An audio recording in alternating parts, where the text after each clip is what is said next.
Welcome to Those Who Can't Do. I'm Andrea Forkham, and I am currently deep into March Madness. I know that for you guys, it's not March, but we are recording this, and it is still March for a little bit longer. And I have found myself very engrossed in all that is college basketball. I wouldn't say I'm a bandwagon fan because I lived in Southern California and basketball it's there. Like I played basketball in middle school and high school and loved it. But I've never been somebody who sat down to watch a basketball game. And when we decided to move to Indiana, I never quite understood when people were like, oh, cool, Larry Bird, basketball, you're working at ISU. And I was like, yeah, sure. Right. And to say, yeah, sure to Larry Bird is tantamount to just the worst thing you can say in Terre Haute. And I am deeply upset because I have started following the team this year. It's been a fantastic year. And then we did get snubbed for March Madness. And never in my life have I cared even the slightest bit about that. But this year I was very, very upset. I mean, I wasn't burning down buildings and flipping cars, but I was deeply upset. And so instead, right now, we're in the NIT tournament. So if you are like I was in my former self and you don't know what the NIT is, it's the National Invitation Tournament. But no one actually calls it that because it's basically if you didn't get into March Madness, in the big game, then you get invited to the NIT, which means that people have used that acronym to say not invited tournament, not important tournament, needs improvement tournament, which is very upsetting for those of us who are still rooting for our teams. And that's what I've been doing for the past several weeks. It's been very fun being in a community that gets so heartily behind a team. I've never experienced that. Even when I was in college and I went to San Diego State and all of that, people would cheer, but it's not the full community behind a team what I've experienced here. I taught this morning 2 separate classes, and every single one of my students knew that we won the game last night. They knew how good of a game it was. Half of them were at the stadium watching it and were still exhausted from it. There's something so beautiful in having something that is shared and that the whole community can kind of get around. Which leads me to our phenomenal guest that we have today, Carey Arensberg. I've been following her for years. I came across her videos initially because she was talking about something she does in her classroom called the Care Closet. And that may be how she is familiar to you as well. Her tag on Instagram and TikTok is Mrs. Arensberg. And she's often just called the Care Closet lady. And I have always called her in real life, Miss Honey. And you will see why when you get to the interview, because she is just that very pure, kind elementary teacher that we all kind of think of when you think of comfort and safety and warmth. It is just so fun to hear about the things she's doing in her classroom. And it was so hilarious hearing some of the things that happened in her classroom that were a little bit more unexpected. So without further ado, let's get to it.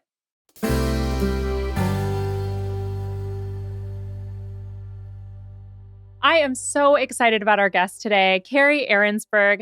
We have been digital friends for I feel several years now, but this is the first time we've actually talked face-to-face virtually, at least. Yes, I'm so excited. I know. So can you talk about what grades you teach, kind of what your platform is all about? Yeah. So I teach 4th grade. I've been teaching 4th and 5th grade for 12 years now. My platform is mostly about trauma-informed education and how we can help kids succeed that don't necessarily have the same opportunities as others. So my whole platform is pretty much just based on teaching strategies for our underserved kids.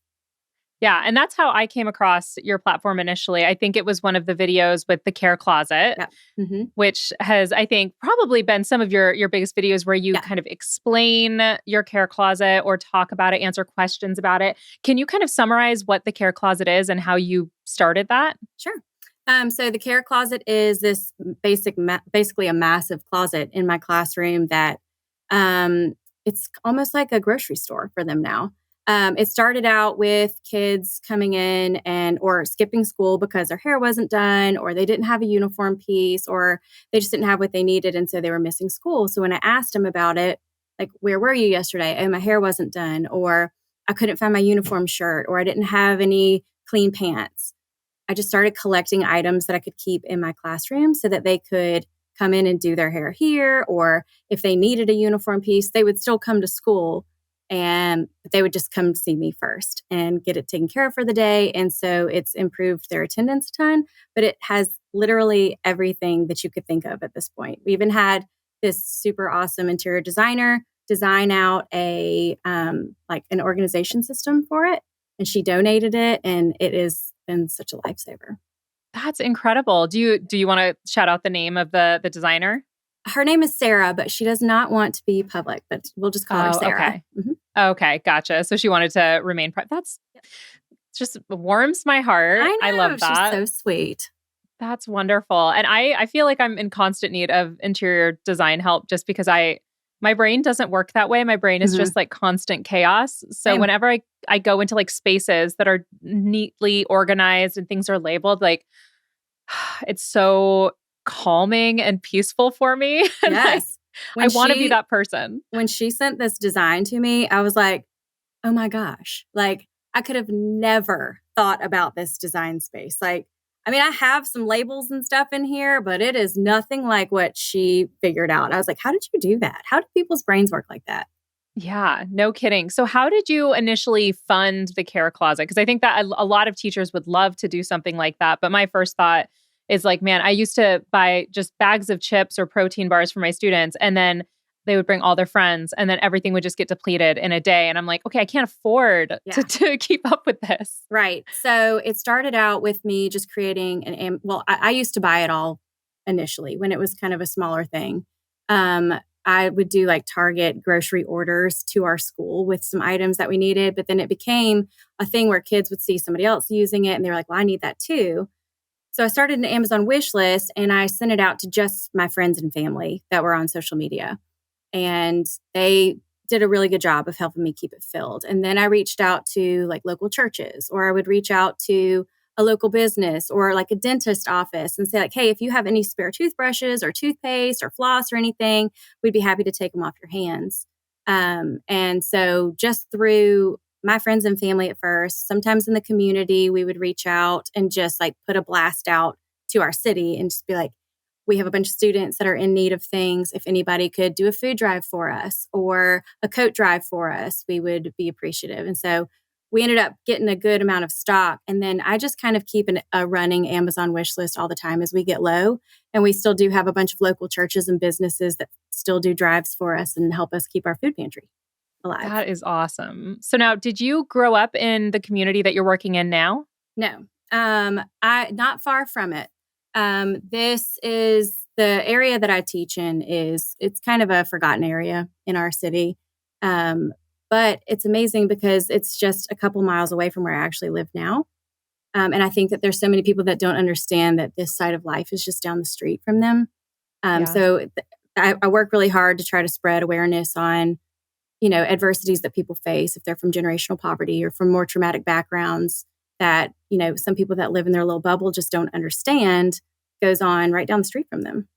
Yeah, definitely. I think that term generational poverty, like I feel like people always talk about generational wealth, but they forget that generational poverty is very much a thing as well. I mean, I remember my dad, because my dad growing up grew up in poverty and all of that. And he very specifically read the book Rich Dad, Poor Dad, which is an old book. I've never read it, but I remember him talking about it because it changed his mindset about like how to manage money and how to kind of invest and do stuff like that. Because there are so many things that are a lot like soft skills, but ways of seeing the world, ways of seeing work and business and money that are passed down through like culture and family and how the people around you are spending money that we just, I think, don't even realize that we've kind of accepted these things as fact in our minds until for me, it was when I got married. And then I realized like, oh, like my husband grew up very different from me. We have completely different ways that we think about money. Yeah.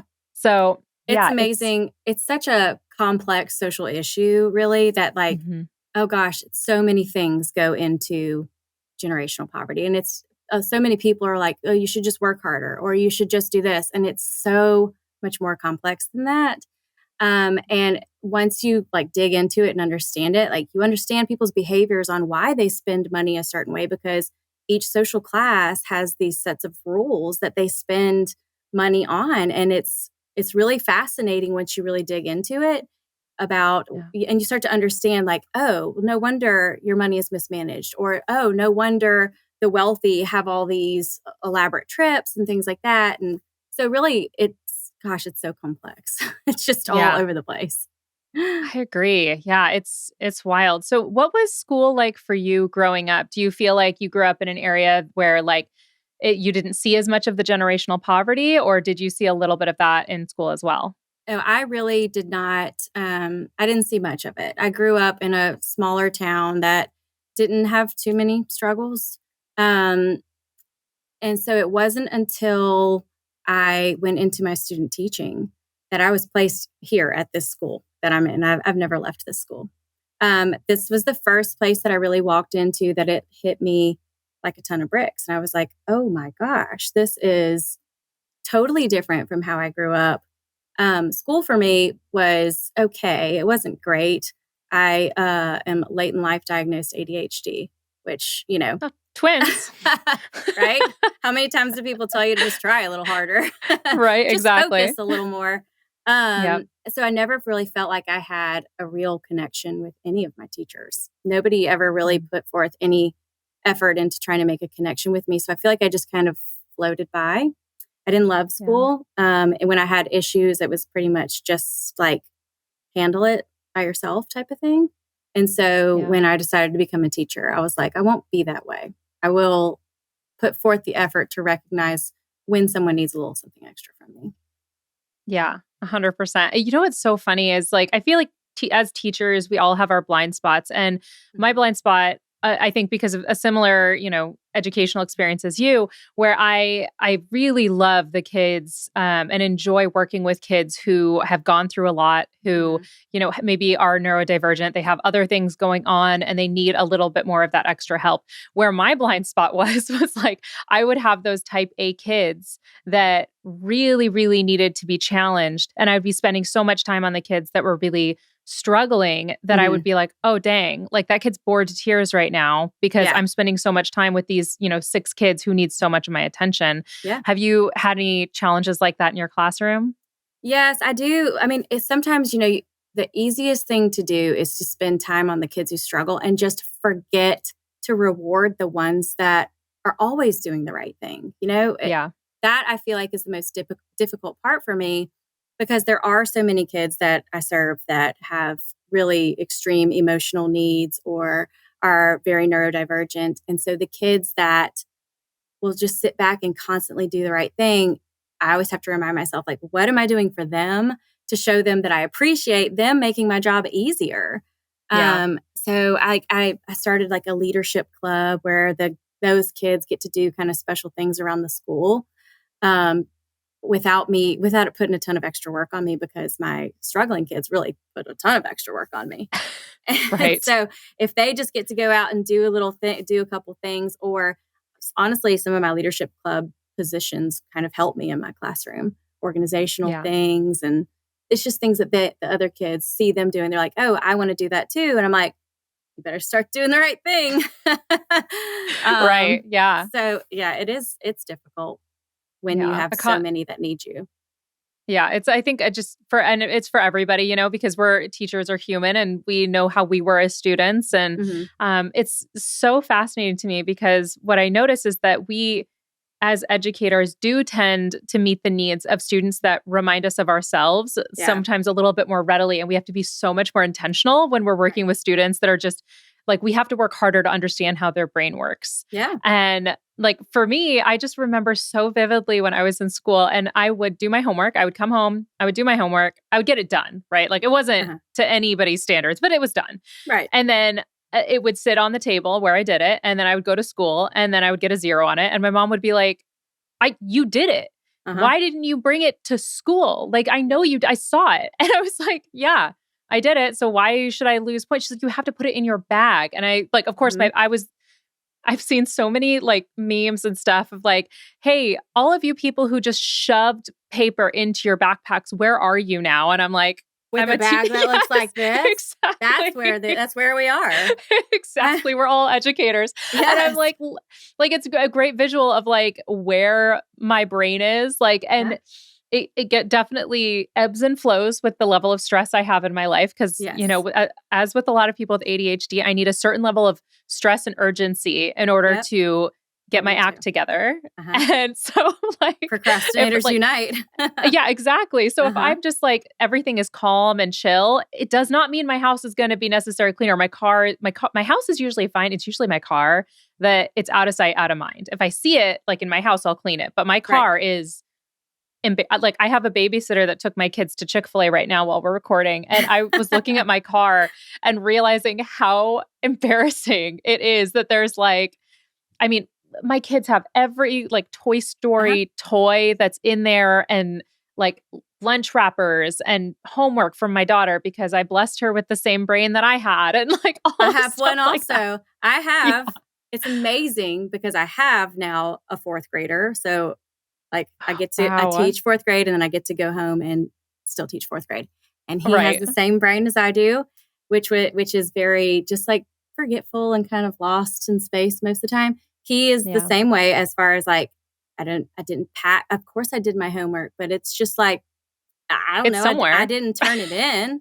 And I'm like, well, Right. why not? We did it. And he's like, I don't know. I just didn't. And his teacher's like, Mhm. did he do this? I'm like, okay, check like the fourth pocket of this part of his binder. And like, it's just his binder's all over the place. And I don't know about you.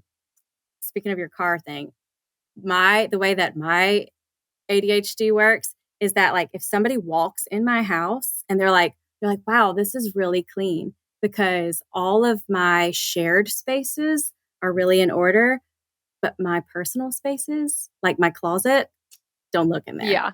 Like I I'm sitting at my desk right now and looking around. Like my classroom is really clean out here. And I'm yeah. looking at my desk and I'm like, wow, this is embarrassing. I think it's so funny too because for a lot of people it just comes so naturally to them that like Yes. they will take something out and then they will put it away. Hmm. And I think that for a lot of people they think that that is a choice that we're making where we took it out and we didn't put it away because we thought no, I'm not going to put this away. Right. I forgot it existed until I found out you were coming over to my house. Like I did Exactly. not know it was there. Do you have And bags and that boxes too? oh yeah. Random bags Oh and yeah. boxes, that's the Just best part. everywhere. If I just Everywhere. put this stuff into this box and then move this box to this other location, then I'll clean it later. No. Yes. Yeah, all the piles of Yep. of organization while I'm trying to like blind leading the blind help my daughter learn how to organize and stuff like that. And I'm like, "Oh, this is Oh, I know. it's going to be fine." Like Yep.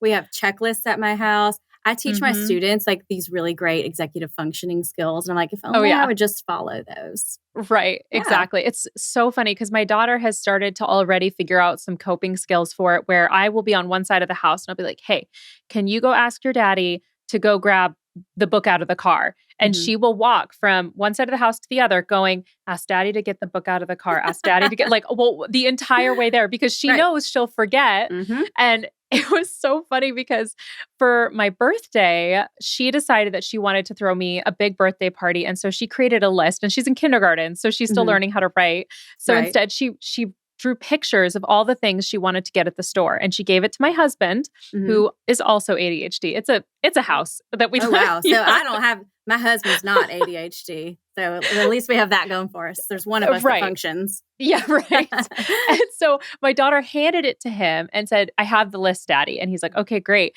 Well, he didn't follow the list and he forgot two of the things that we're supposed Oh to my pick up. gosh. And my daughter was like, "Daddy, I gave you a list." And he's like, She did. And I should have followed that list." Like we learn so soon, like kind Yep. of how our brain works and we need to like adjust accordingly. Hmm. Sometimes it's wild. So Oh, yeah. when you first started teaching, you did Mhm. your student teaching in that same school. Were there any moments or like classes where you were like, "Oh, this is going to be great," and then it just was not at all what you were Ugh, anticipating? my gosh. Well, yes. So I will also say that the fourth graders that I teach, age adjusted wise, probably act more like freshmen in high school sometimes. Like they've just been exposed to things.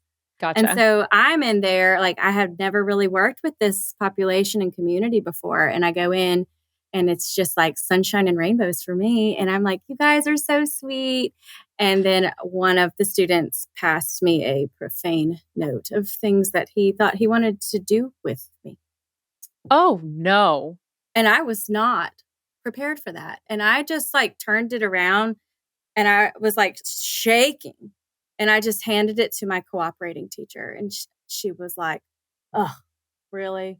Like it was no surprise. She was like unfazed. She was like, seriously, just go down to the office. And I was like, oh my gosh, what just happened? Like I was so not prepared for that.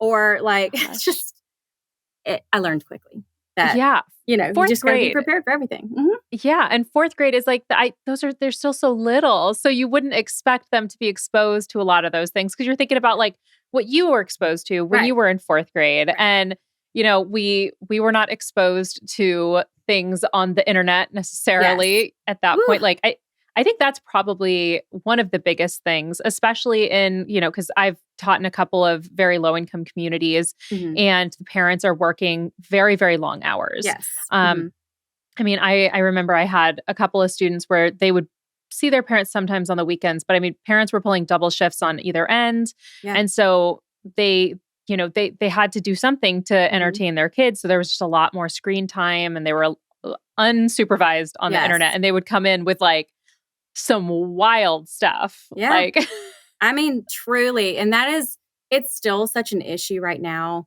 because I just don't think that every parent understands what their kids can get into on the internet unsupervised. Like it is, if your kid has a device and has internet access and is unsupervised, there are so many things that they can get themselves into that, it's so bad right now. And if they're connected to each other through social media, they don't know when to stop themselves from saying things that cause fights and issues. And then the issues come into class with them so many times. And then the parents are like, well, these two children aren't getting along right now.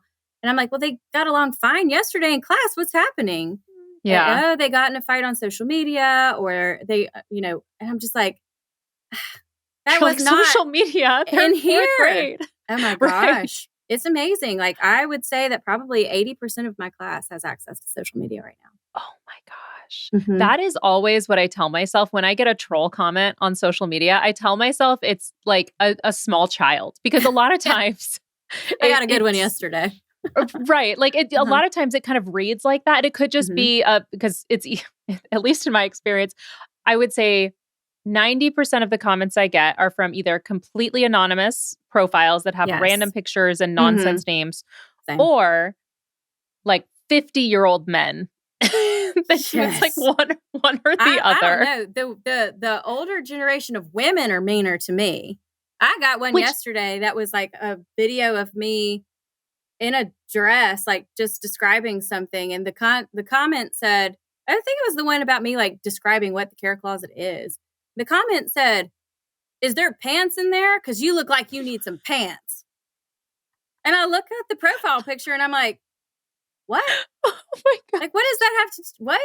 It wasn't like a super short dress. So my only comment back was, yes, there's pants in there, but they're for kids. If you would like me to send you my size, I would love a new pair of pants if you want to send me some. Gosh. And they get so mad when I respond like that, but I don't know. And like, I cannot remember a single time that I've seen any of your videos and you are not dressed like very conservatively. Yes. Like your elementary teacher, we have like elementary teachers are on the ground, they're crawling around. Like a vast majority of elementary teachers tend to be very conservative just because it's very inconvenient to try and cover yourself up when you're like on the floor helping kids and all of that. Like exactly. Oh my gosh. I just, I mean, I don't think I've ever gone to work and been like, is this too scandalous for me? Because most of the time I'm just like something that can get dirty that I can throw on that's not like squeezing me and I can just like run around in it. I don't know. It was the weirdest comment. I was like, that's what you chose to comment? Was asking if I had pants? So weird. I got one today actually, and it confused me because if you open up messages on like Meta, like the big platform from Uh-huh. Instagram, when people are Yeah. responding to your stories, it doesn't always tell you what story they're responding to. Yes, I hate that. And I hate I was that. like, yes. And I was like, okay, maybe they're not, because it said more like a five head. And I was like, more like a five head. And so I went back to watch my stories to figure out what he was talking about. And I was Uh-huh. doing an ad for like this like red light like wand thing. And I said, oh, Uh-huh. I put it on my forehead. And so he commented more like a five head. And here's the thing. I tried bangs because I am aware that my forehead takes up significant real estate. And so I was like, I'm just going to try bangs. And the way my students roasted me, I will Uh, never recover. I Like remember all told me your videos from that. I loved that. yes. And I thought your bangs looked cute. You know what it was? Is it wasn't actually even the fact I didn't like the look. I couldn't, again, ADHD thing, I could not deal with having hair on my forehead. Yeah, It I get that. drove me insane. Mhm. The second the day ended, I would like pin them back and all of that. And then, the kids just bullied me mercilessly and told me I ruined Christmas and Oh, all of that perfect. kind of stuff. I mean, So, God forbid we make a change in our appearance. Like, can't do oh it. yeah. I told my students I was going to get a haircut, and they were like, "No, no, don't cut your hair. Don't." I was like, "Please, like these ends are so dead, and like I just need a haircut."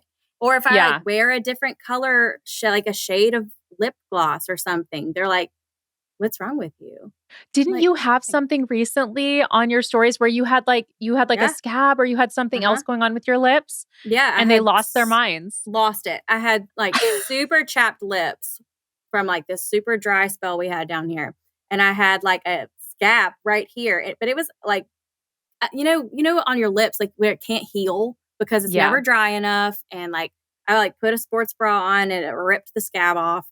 And You so I was put like, oh my oh gosh, my this is never gonna end. So I put on like a colored lip gloss to kind of just like conceal it a little bit. And they walked in, they're like, what's what is that? And I was like, what? They're like, God. what's wrong with your lips? So I was like, it's just lip gloss, guys. And they're like, are you going somewhere? You look fancy or something. Or like one of them was like, did you get taller? I was like, Oh my did I gosh. get taller? I put on some lip gloss. Like it's just a Oh, little shade darker, a little. it's so funny. Yeah, I remember I went in one day and I was just trying to be fancy. I can't remember. I think it was I had like a red lip and I came and they were like, "Oh, miss, you've got court today or something?" And I was like, "No, I don't have court." Like it does like a red lip say I'm going to court? Like Isn't it? what? You know what? That means they probably went to court one time with somebody that wore a red lip. 100%. Just Yes. reverting back to those memories. Exactly. So, have you ever in your class like confiscated anything super wild from students or overheard anything super wild? Um, yes. Most recently, I will say the most recent one was let's see if I can have it here, this lovely AK-47 chain that Oh, that I had to was that confiscate. That were was they wearing that around their neck? mhm, Oh, was the huh. jewelry of choice for the day. So I had to Nice. confiscate that. The, the weirdest thing that I was like, I don't even want to confiscate this. This was years and years and years ago, and there was a student who was kind of just like fidgeting a little bit in his seat. And I was like, what are you doing? And I see the hands like kind of go back like into his waistband. And I was like, what are you doing? He pulls out a USB drive from his butt crack. Oh my gosh. And he goes, there it is. I was like, Oh, what do you like like it's been missing and you didn't know it was there? he Like, what? And so I was like, what is that? What is that? And he was like, oh, it's just a thing that and I was like, I I I need to have that, but like put that here for me, okay? Like put that right here and I'm gonna put it over here. Like it was Oh we get all my kinds of gosh. just, as far as Right. conversations go, they're still little and they say crazy stuff and all that. But I will say that that was probably the weirdest thing that I've ever had to Yeah. take away. Oh my gosh.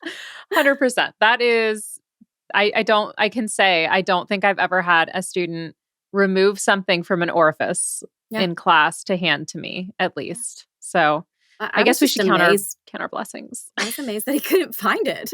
I feel like that would be Like uncomfortable. he forgot. I think that would be maybe not comfortable to have there, but You would think.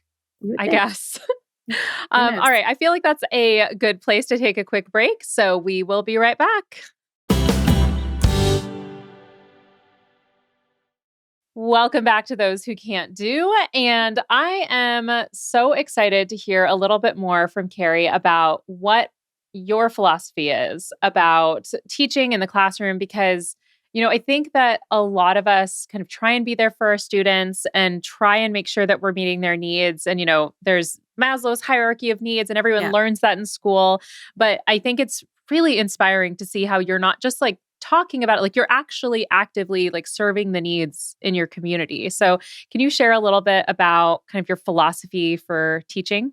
Yeah. So my biggest thing is remembering that like the group of kids that come in my classroom every day, like, yes, they are my students, but they have these whole intricate lives outside of the hours that they spend in my classroom. And so like mine is always like they're kids first, they're people first. And we have to understand the human side of them instead of just the academic performers that a lot of people see their students as. And so to me, the academics is just a part of what we do. And growing them as humans and like making them better parts of society is what I get excited about. I want them to contribute and I want them to step in for people in need. And I want them to know what generosity and belonging feels like. And so I treat kids the way that I would want someone to treat my children and the way that I wish that somebody would have treated me. So, I'm so strong about like building those relationships and spending one-on-one time with them and really understanding who they are. So that way academically I can reach them because I know some of the things that they are successful with and what they're not successful with. Yeah, 100%. So I've also noticed that you have your bonus boys, and I know you were very intentional about protecting their privacy and all of that, but do you want to share a little bit about like how you ended up kind of in their lives and what that's looked like? Yes, they're I protected them for a while they were kids, but they're grown-ups now. They're 19 now. Oh my gosh. I know, they're old. They're right here. These are my guys. So they were in my class as fifth graders.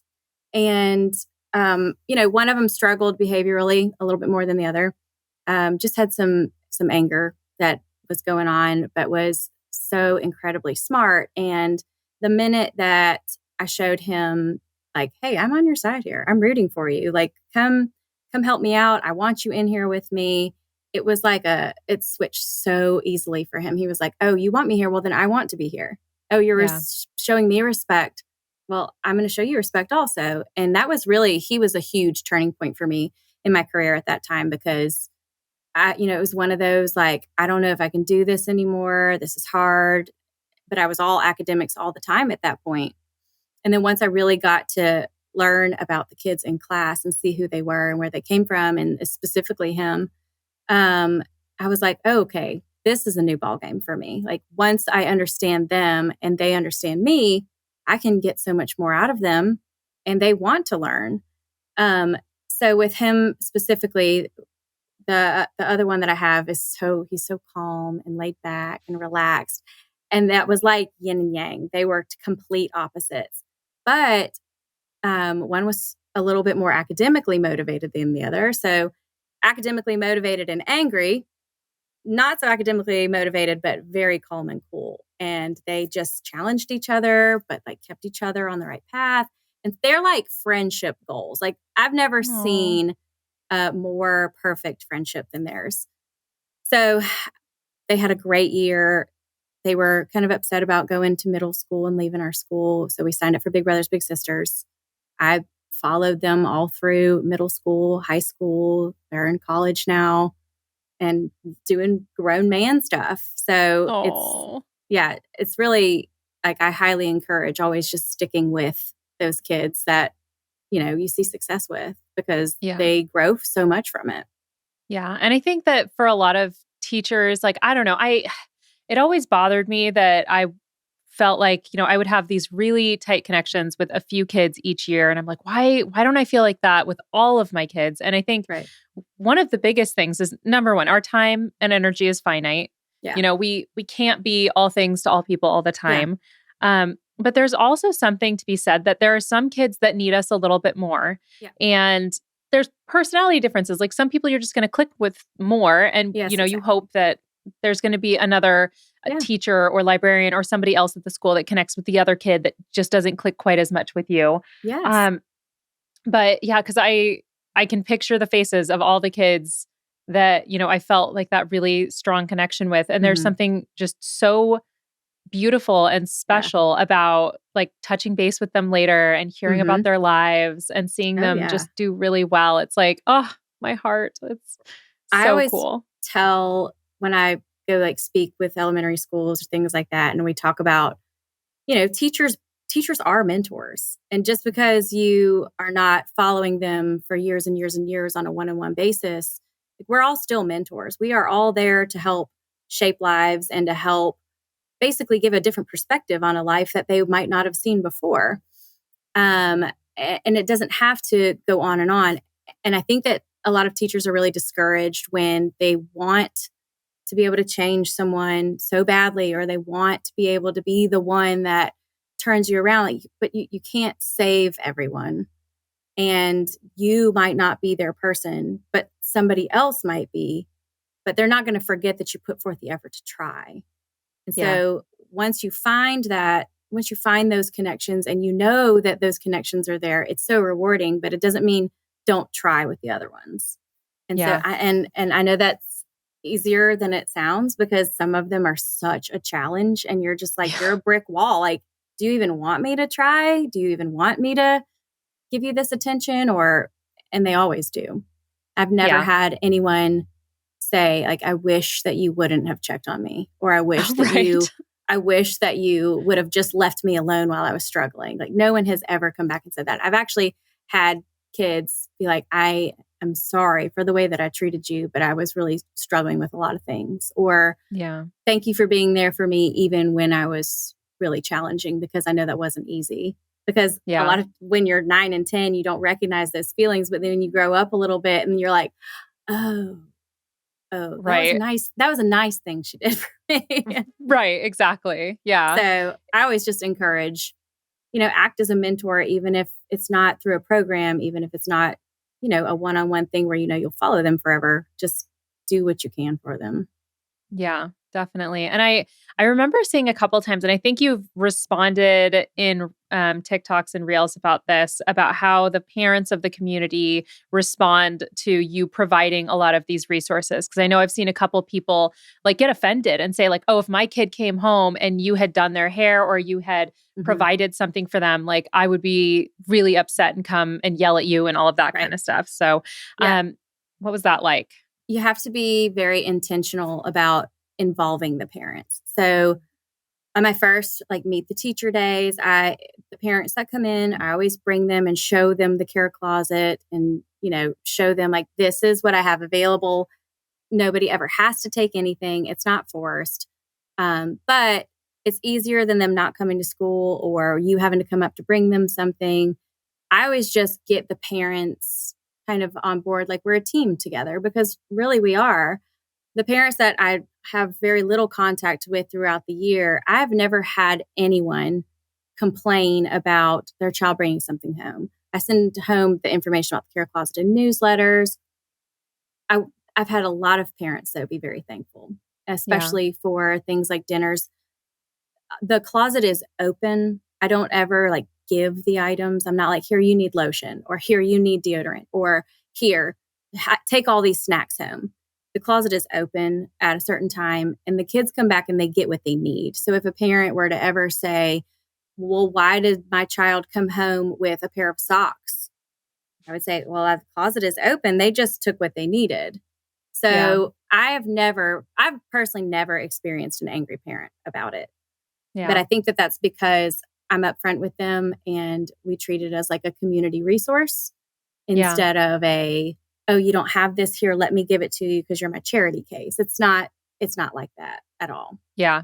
I think that's such a wise way of doing it too, because it destigmatizes like using the resources and stuff like that. And I think for people online, they kind of see it or they could misconstrue it as Mhm. like, oh, like I feel sorry for you and that's why you're getting Yeah. it. But like things like somebody doing a child's hair, like Mhm. there were days where like as a working mom that was going to grad school, I would brush my daughter's hair and that's all she Mhm. was getting. And I would toss her in school Yeah. and then she would come home and she would have these beautiful ornate braids that the daycare ladies had done for her. Yeah. And there was never a time where I was like, how dare you do my daughter's hair? I Right. was always like, oh, I love that. Like I Right. would give her a hug and she would like smell like the perfume of all the daycare ladies because Yeah. they just loved on her all day. And like Yeah. as a parent, I can't imagine like being offended that somebody else wants to invest in the Right. well-being of my child, in such Yes. a giving way. Now there's Um, certain hair, like there are hair rules. Like right. if hair is done and you can tell that it's been done, like I don't touch the hair. Yeah. But I've had girls come in and be like, my braids are too tight, or this is really uncomfortable. And I just will hand them the resources for it. So Mhm. that way, like, it's not me. I did not change your hairstyle. I did not take your hair down. But then I've had girls come in and say, like, I know I braided this last night and I don't like the way it looks. Can you help me take it out? So Yeah. because they know also what they're going to get in trouble for. If they don't, Right. they're not going to go spend all this time and money at the hair salon and then have me take it out for them because they would get in Yeah. trouble for that. Yeah. So most of the time, and it's a headband to cover some grown out, Mhm. braids, or it's a bow in the hair. And most of the time when I do that, I make it like the other day, I had a girl come in and she was just like, I just don't like this like puffball at the top of my head. And I was like, well, then let's put a green bow in it for St. Patrick's Day. And let's put like a Nice. couple of like rainbow clips in it. And so Yeah. she ended up feeling much better after that. But, and it's just like a slight thing. I don't really get into like rebraiding or changing the Mhm. hairstyles very much. I'll just go in and be like, oh, well, here's, some of this gel that you can just lay this down with. Or if you Yeah. know what to do with your hair, here's the products for it and go stand back there in that mirror. Yeah. And I think that that's, as white teachers, I think Hmm. that sometimes we have to be really intentional and cautious and respectful. Yes. Um, I have worked in really diverse communities. And the first community I worked with, um, it was about 50% white and 50% black. There weren't Hmm. really that many other ethnicities. And I had grown up in a community that had a large Latino population, but there was not very many African Americans that I went to school with or anything like that. And Right. so I unwittingly had no idea that like I needed to have lotion in my classroom Yeah. Hmm. and I needed to have like certain things for the needs of my students. And I think that approaching it with humility and Hmm. respect Yes. is the best possible thing that we can do and never making assumptions that we, Right. know. Hmm. Because I would never want one of my students to feel uncomfortable or feel disrespected or their families to feel disrespected Right. in any way with that. So I think that it's important as teachers to just make sure we're respecting and, Yeah. you know, like you said, like offering, you're Yes. like, great, if you want to, here you go. Like, here's the Right. resources. Like, by all means, do what you When got I to do. when I first started collecting items for it, so I don't know that I've ever shared this on social media, but my classroom is 100% Black, and it has Mm. been for the past 12 years. I think that in 12 years, I've taught 3 white children. Wow. So when it came time to build the items for this closet, I had the kids pick them out because, Mm. I don't know what type of hair care they needed. And I also reached out to this amazing, I don't know how active she is lately. Her TikTok handle is Miss Honey Vibes.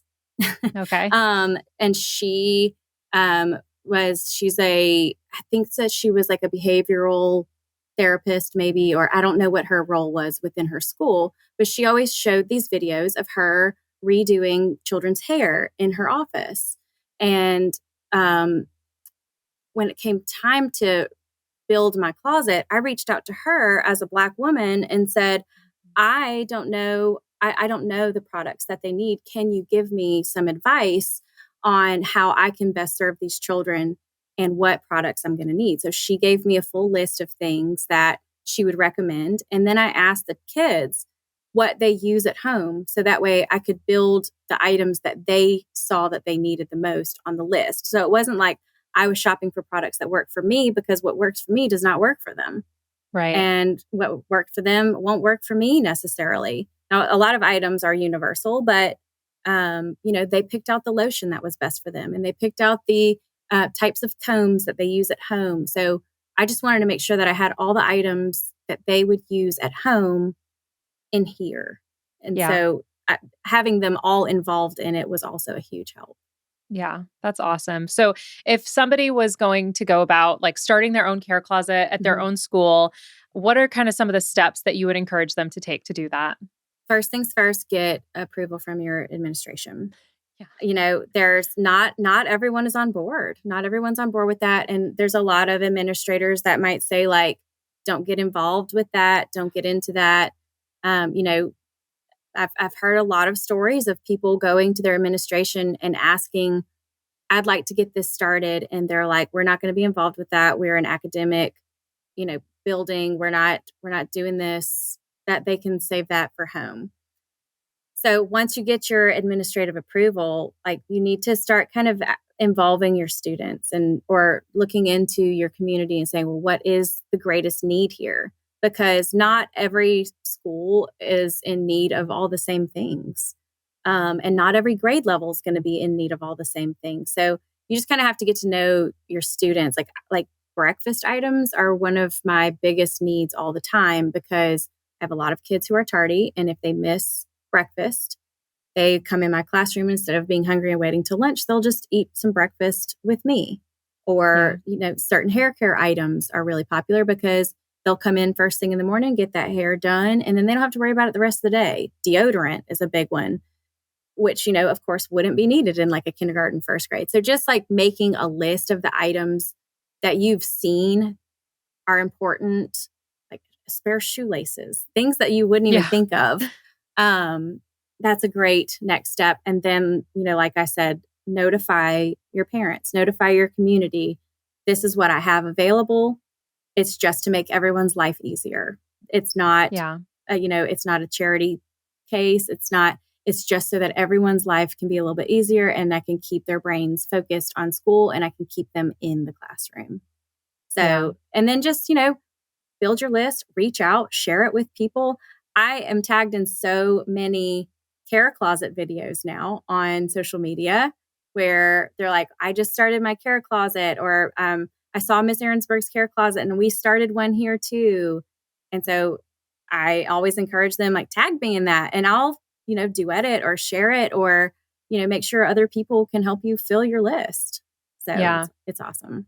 I think that's one of the coolest things about social media is seeing the way that people really gather around when they see Yeah. something like that. That's Hmm. just, it's just helping kids, like Yeah. it's so purely like something for the kids that we know we're doing something that's going to make, like you said, it's going to allow kids to stay in the classroom and be focused Yeah. on learning and all of that kind of stuff. Like, I just just it restores don't, I hope in know. humanity. I don't think that people understand how distracting something like, not wearing a pair of socks can be, Yeah. or if your hair doesn't look good that day and you know that you're about to be made fun of for it. I mean, hair is such a, and off people don't think of hair care items as basic needs, but if we're talking about being culturally respectful, it is a huge part of many cultures. And the way that your hair looks and the way that you present yourself is, it's a huge part of how you are Yeah. represented as a person. And Yeah. so I had somebody comment, like, why would you consider headbands a basic need item? Or why would you consider a comb a basic need item? Well, if you come in and you know that somebody's about to make fun of you or tease you, or you're not confident in your skin because of something going on right here, well, guess what? Let's put a cute pattern headband over it, cover it up. No one ever has to know. You sit down in that chair and you just look like you're wearing a cute accessory. And then I have Exactly. your brain the rest of the day, because you're not worried about anybody else teasing you. Or Exactly. so it's just, I don't think people understand that when you lack one of those needs, how detrimental it can be to your brain's capacity. Yeah. Agreed. And that actually is a perfect bridge to one of the questions that was submitted by a listener. So we always kind of take a look at some questions, and then we kind of take a shot at answering them. Okay. Um, and this question was, how do you balance the needs of the one outweighing the needs of the many? As an inclusion teacher, I have 15 IEP students in a regular class of 26. 5 of those students are in the class, quote, just for exposure to a regular classroom. And Mhm. one student has a tick syndrome that is now manifested as sniffing very loudly. The sniffing is so loud, I can barely talk over the student. He's not doing it on purpose, but I changed so many of the last lessons because of the behavior. So, Mhm. between disruptive, severe ADHD behaviors and autism considerations in the others, it seems like if I meet one student's needs, the other 25 get left out. Yeah, I can see that. I would approach this with assigning like peer buddies and peer helpers. First of all, we need to, we do a lot with understanding neurodivergence in others in here. We have lots of books that we read. We talk about autism and ADHD and all the, all the things that they might not understand. And then I would work to pair them with people who could, if you have an ADHD child who might need organizational skills, well, their new peer buddy is going to be that one who is really good at making sure things get turned in. Or if you have this one that, needs a little extra attention, well, pair them up with a buddy and say, like, hey, well, why don't y'all be the ones to go around with the clipboard and make sure that everybody has all the supplies that they need? It's just I'm a huge fan of like peer friends and classroom jobs Yeah, or stuff like I that. agree. And I think too, the fact that this teacher has changed so many things to adjust for the needs in the classroom, I think Yeah. that's exactly the right response, like Yeah. you should adjust based on who's in your classroom. And Mhm. with secondary, you sometimes have like 3 periods where you're teaching the same thing, and it's going to look Yeah. completely different based on who's in that class. And Right. it doesn't even always have to be neurodivergence that's causing it. Sometimes Yeah. it's just you might have a class of 20 boys and 5 girls. Gosh. Yes. You can't lecture to that class. Like, that's No, not gonna happen. I Like, know. And it's not no class. I have never taught a class or a class over the years where I've been able to use the same strategies over and over again. Like certain things, yes, but like there's always going to be some kids that like something doesn't work for, and you have to figure out, all right, well, this won't work for this group. So let me try this instead. I think just yeah, like being flexible, but also like kids can also be a great resource. I mean, they love to help. They love classroom jobs. They love that sense of independence. And I know a lot of kids who really flourish and thrive when they're given a responsibility. And I'm yeah. like, you know what? You are responsible for watering my plants every day. And they're like, for real?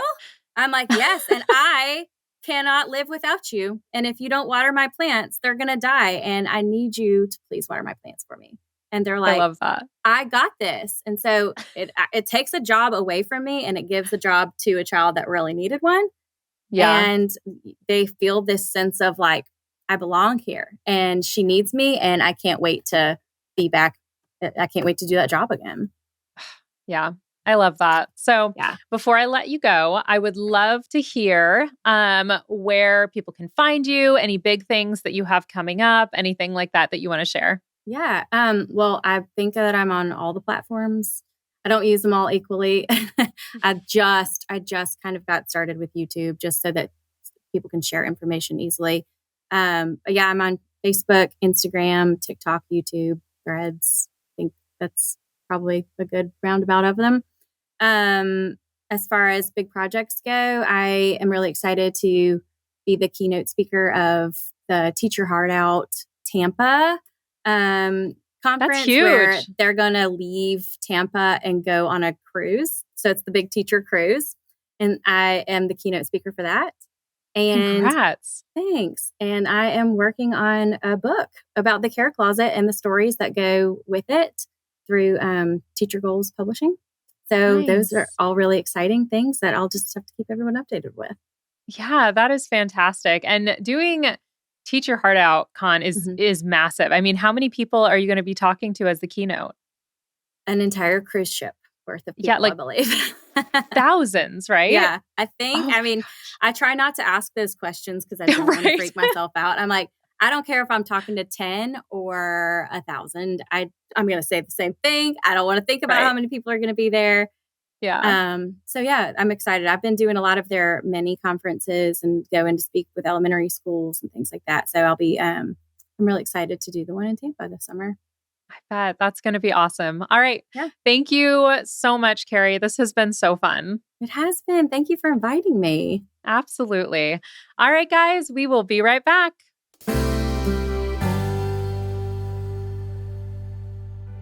And welcome back. I hope that you guys enjoyed hearing Carey's stories. I don't know about you, but for me, I always have this image in my brain of what it must be like to teach elementary. And she completely subverted a lot of those misconceptions of like, kids are kids and they're in fourth grade. So clearly they're not going to have like a USB in their butt or an AK. What was it? It was some kind of gun on a necklace. Like, I don't know. I always feel like I put those kinds of behaviors and things in the category of like middle school, high school, because that is a section of education that I've never done. I've never been in an elementary school classroom as the teacher or as a sub or any of that. And I mean, I know kids are out of pocket even at a young age, but it's wonderful to hear that we all have a certain level of chaos in common in our classrooms. And on that note, let's take a look at some of the things that you guys submitted to me about things that your students were up to this week. One of them was that the entire class saw a deer out the classroom window and it was completely silent. And then everyone was like, oh, look at the deer. And then one kid went smash, which I don't know why I find that so funny every time when kids say smash about things that are just so insane. I've told the story before on TikTok about the student who said young Stalin was a smash. Like, I find it so funny. And especially if it's like a deer, right? Like, which is very unrelatable until you think about Bambi's dad, who is arguably, I could see that being a smash, honestly. Like, Barbie's dad. Barbie, not Barbie. Bambi. Did I say Barbie the first time? Oh, it's been a day, guys. The next one that you submitted was a male student asked if they take out your vulva when they remove your tonsils, which is not the case, thankfully. I could just imagine that moment where a kid was very earnestly asking that kind of a question, trying to get clarification about whether or not your uvula gets removed when they remove your tonsils, and just really hardcore chose the wrong word. And a fun fact that is uvula related is that I actually have 2 uvulas. And anytime I say that, people think it's the other word. And there's a real solid moment in there where people are deeply confused and concerned for me. And the double uvula that I have is actually a form of a cleft palate. And so like my uvula just kind of splits a little bit. It's always one of my 2 truths and a lie is that one, which I guess now I can't use it, but that's always one of the ones I have. And people usually guess that that's one of the truths because it's so weird that like, who's going to make that up? But it's also genetic because my mom has it and my daughter has it. So apparently it just runs in the women in my family. If you have something absolutely insane to share about your classrooms, or you wanted to comment about Bambi's father, you can do so online on Educator Andrea on Instagram or TikTok, or you can email us at andrea@human-content.com, or you can hit up the Human Content Podcast family on Instagram or TikTok at Human Content Pods. And this is still a new podcast, and I so appreciate you guys listening and subscribing and giving reviews. It just makes the world go round. You light my mornings, and you are the warmth of my days. So thank you so much for doing that. And we are going to keep an eye out and start giving out shout outs to all of you wonderful rays of sunshine that provide those comments for us. If you want to check out full video episodes, they're up every week on YouTube at Educator Andrea. Thank you guys so much for listening. I am your host, Andrea Forkham. A very special thank you to our guest, Carey Arensberg. Our executive producers are Andrea Forkham, Aaron Corney, Rob Goldman, and Shanti Brooke. Our editor is Andrew Sims. Our engineer is Jason Portizo. Our music is by Omer Benzvi. Our recording location is the Indiana State By College of Education. To learn more about our Those Who Can't Do's program disclaimer and ethics policy and submission, verification, and licensing terms, you can go to podcasterandrea.com. Those Who Can't Do is a human content production.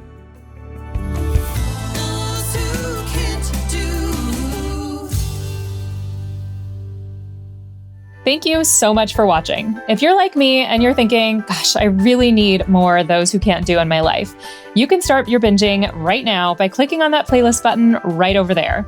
New episodes are out every Thursday, so please subscribe and join us each week on YouTube and wherever you get your podcasts.